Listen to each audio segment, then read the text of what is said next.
भीमसनी एकादशी की व्रत कथा। एक समय की बात है, महर्षि व्यास जी पांडवों के यहाँ पधारे। तब भीम ने उनका आगवानी करके स्वागत किया और महर्षि व्यास जी बहुत ही प्रसन्न हुए। तब भीम ने कहा कि हे प्रभु, सभी लोग एकादशी का व्रत करते हैं, परंतु मैं साल भर एकादशी का व्रत नहीं कर सकता, क्योंकि मैं बिना खाए बिल्कुल भी नहीं रह सकता और न ही मुझसे ऐसा संपूर्ण विधि विधान होता है। कृपा करके कोई एक ऐसा व्रत बताइए जिसे करने से मुझे सारी एकादशियों के व्रत का फल मिले। तब महर्षि व्यास जी सोचने लगे और भीम से कहा कि हे भीम, ध्यान पूर्वक सुनो। एक एकादशी ऐसी है जिसका व्रत करने से तुम्हें सारी एकादशियों के व्रत का फल मिलेगा, परंतु यह व्रत अन्य व्रत से भी कठिन है, क्योंकि यह निर्जला एकादशी है, अर्थात इस दिन अन्न जल का ग्रहण नहीं करना होता है।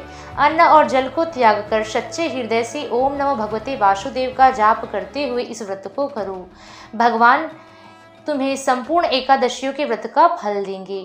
तब भीम कहने लगा कि हे प्रभु, मैं तो बिना भोजन से एक पल भी नहीं रह सकता, तो पूरे दिन अन्न जल त्याग के कैसे रहूँगा।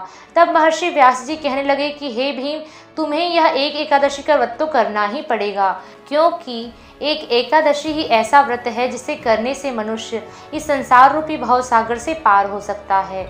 इस भवसागर रूपी पार लगाने के लिए तुम्हें एकादशी व्रत की नौका तो चाहिए ही होगी। इसलिए हे भीम, अपने मन का मोह त्याग कर, अन्न को त्याग कर इस व्रत को अवश्य करो।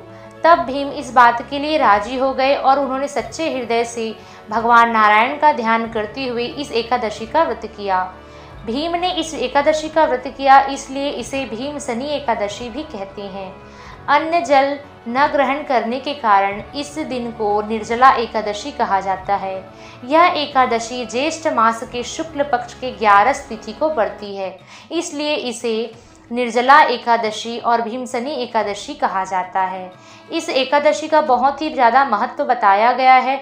अगर आप पूरे साल भर एकादशी का व्रत नहीं करते हैं और अगर सिर्फ एक एकादशी का व्रत करते हैं तो आपको संपूर्ण एकादशियों का व्रत का फल मिलेगा। कहते हैं कि 24 एकादशियों में यह सर्वश्रेष्ठ एकादशी है। 23 एकादशी का व्रत का फल आपको सिर्फ एक एकादशी में मिल जाता है। इसलिए आप भी इस एकादशी का व्रत अवश्य कीजिए। और सभी के लिए अन्न जल त्यागना संभव नहीं होता, इसलिए इस दिन आप चावल से बिल्कुल ही परहेज कीजिए, नमक बिल्कुल ग्रहण न करें और यथाशक्ति हो सके तो इस व्रत को अवश्य करें, और नहीं कर सकते हैं तो फलाहार करके भी इस व्रत को कर सकते हैं। दोस्तों, आप सब पर भी भगवान नारायण की कृपा बनी रहे। ओम नमो भगवते वासुदेवाय।